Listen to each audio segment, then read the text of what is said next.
नमस्कार, मैं ऋतु। वास्तुशास्त्र के एक नए एपिसोड में आप सभी का स्वागत है। आज हमारा विषय है कि पूजा घर। वास्तुशास्त्र के आधार पर पूजा घर हमारे घर में किस जगह पर होना चाहिए, मतलब पूजा का स्थान किस जगह हो। तो हमारे साथ हैं शास्त्री जी। शास्त्री जी नमस्कार। आप बताइए कि पूजा स्थल जो है हमारे घर में किस जगह होना चाहिए वास्तुशास्त्र के आधार पर। पूजा स्थल एक बहुत ही सक्रिय ऊर्जा का एक स्रोत होता है और इसको मुझे देना बड़ा महत्वपूर्ण होता है। और किस जगह देना चाहिए इस विषय में हम बात करेंगे। तो सबसे पहले तो हमें ये देखते हैं कि हमें पूजा रूम कहाँ नहीं देना चाहिए जी। जैसे ये है जी।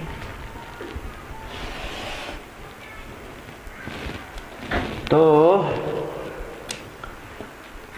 ये हो गया पश्चिम,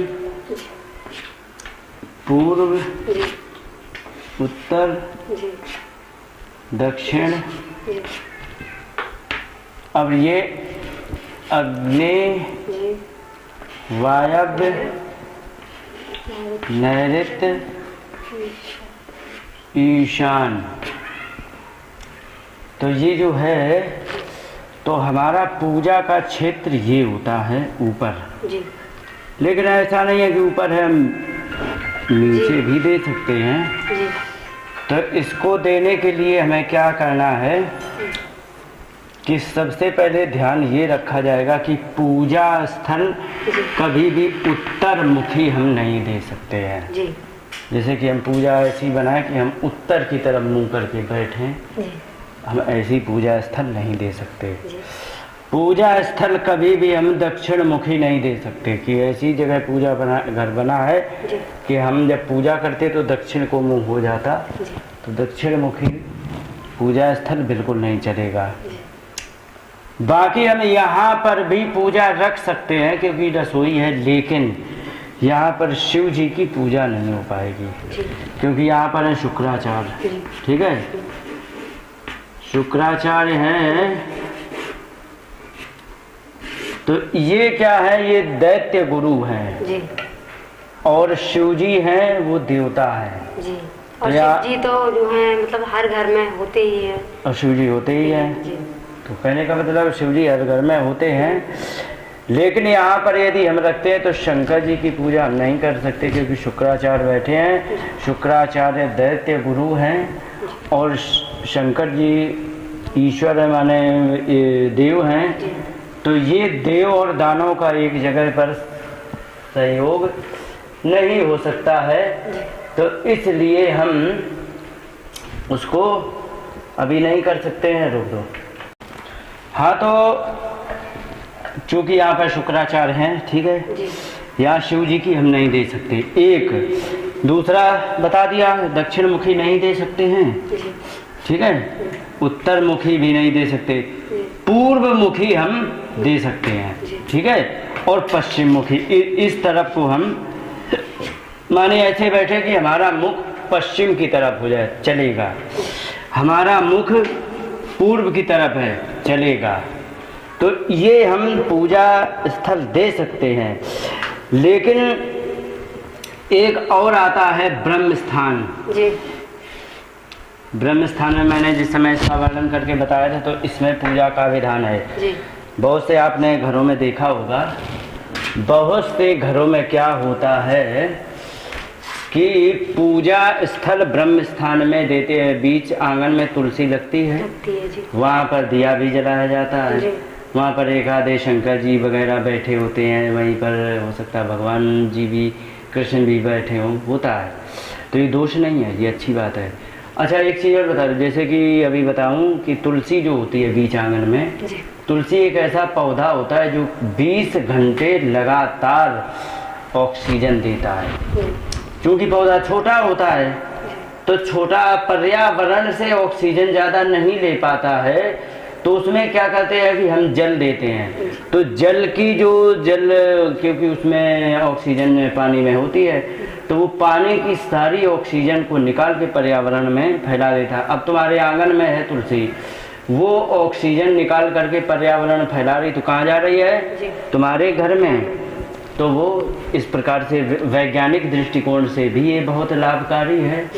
क्योंकि पूजा स्थल बीच आंगन में है, तो वहाँ पर क्या करेंगे कि हम घी का दिया भी जलाएंगे।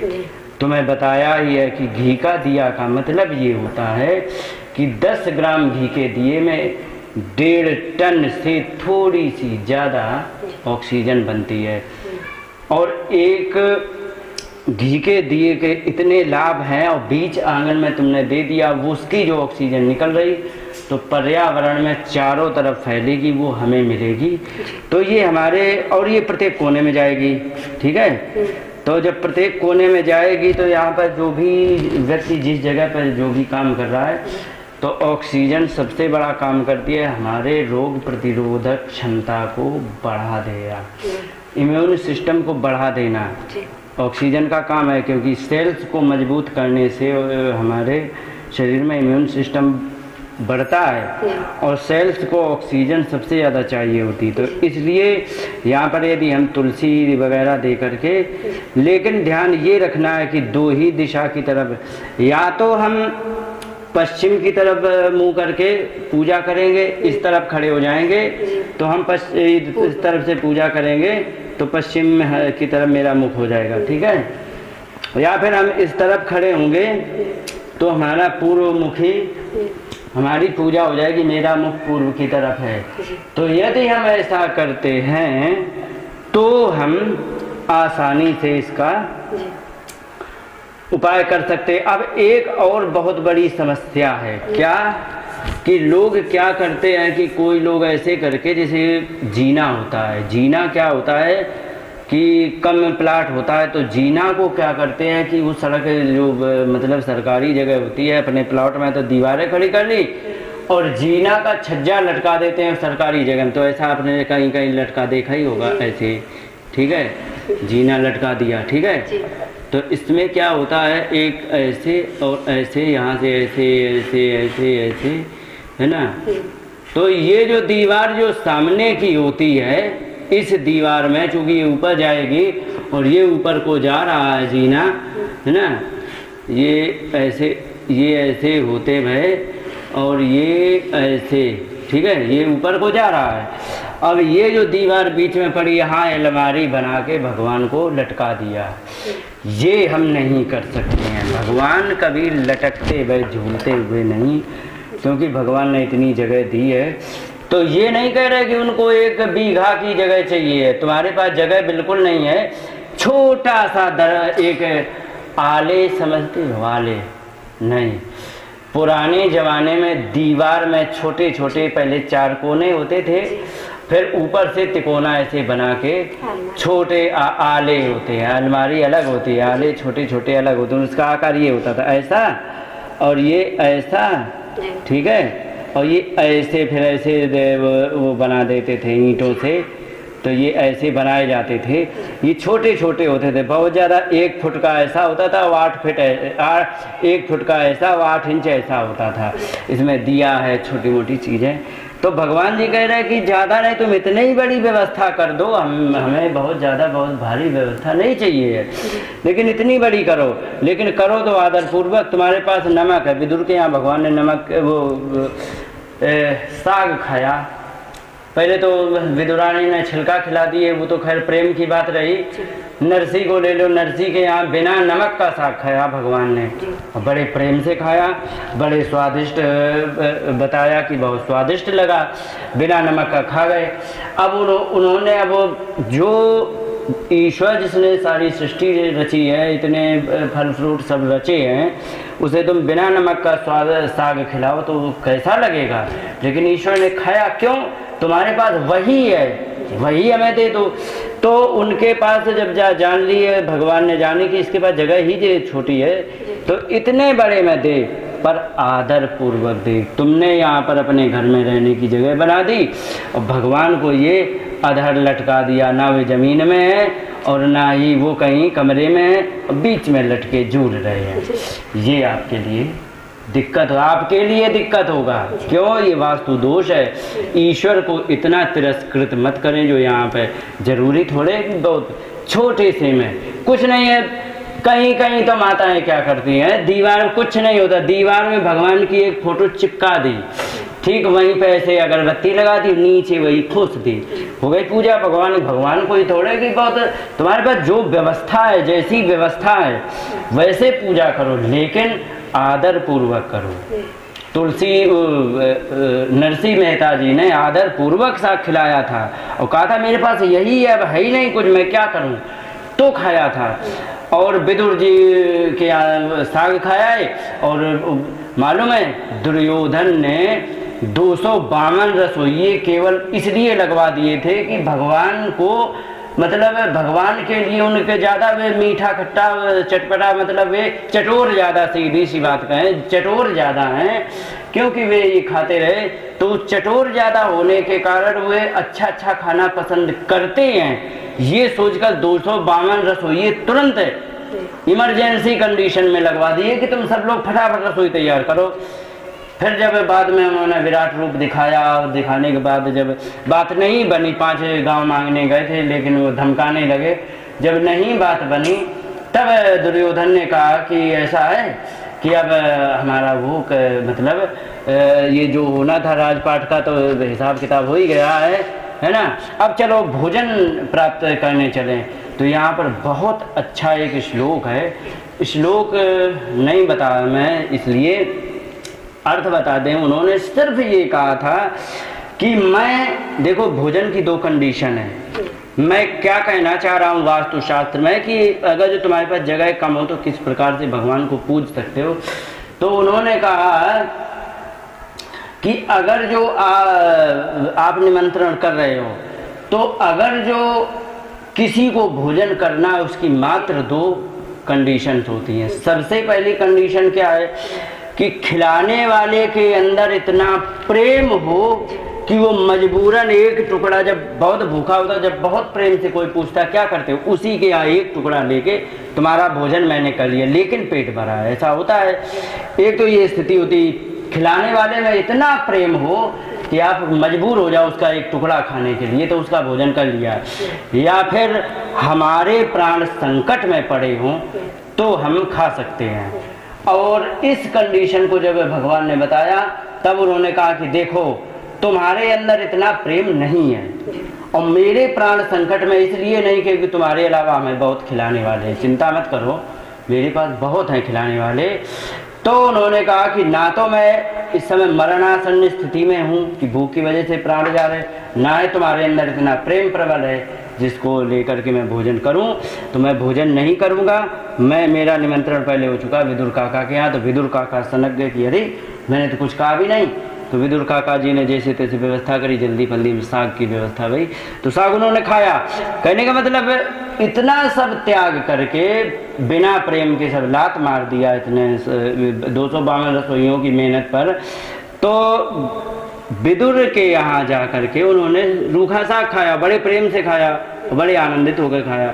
तो कहने का मतलब उनको ये जरूरी नहीं है कि तुम बहुत बड़े बड़े 56 भोग मेवा मिष्ठान का भोग लगाओ तो प्रसन्न होंगे।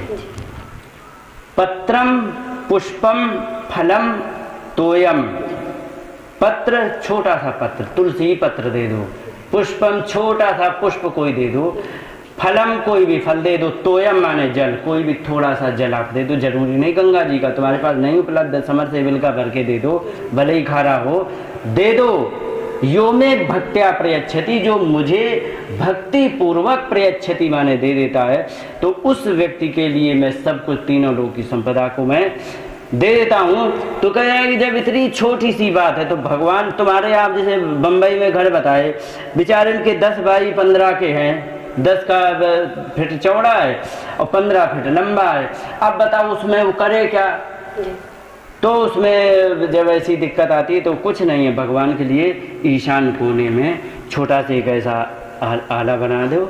नहीं ये बना सकते हो, दीवार भी 4 इंची, अब करे क्या? दीवार यदि 4 इंची कम से कम 4 इंची गहरा है, लेकिन तुमने पर्दा दे रखा 4 इंची, तो ये कहाँ जाएगा? तो आप कुछ ना करो, छोटा सा कोई ऐसे लगा के उस पर भगवान जी विराजमान कर दो और प्रेम से विराजमान करो। अब एक बात और बताना चाहूँगा इन सभी बातों में कि अगर जो आप मुख्य द्वार पर जी गणेश जी लगाते हैं तो क्या है, क्योंकि वो भी पूजा का एक वो है। तो मान लीजिए आप मुख्य द्वार पर गणेश जी को लगा रहे हैं तो किस प्रकार से लगेगा मैं बताऊं।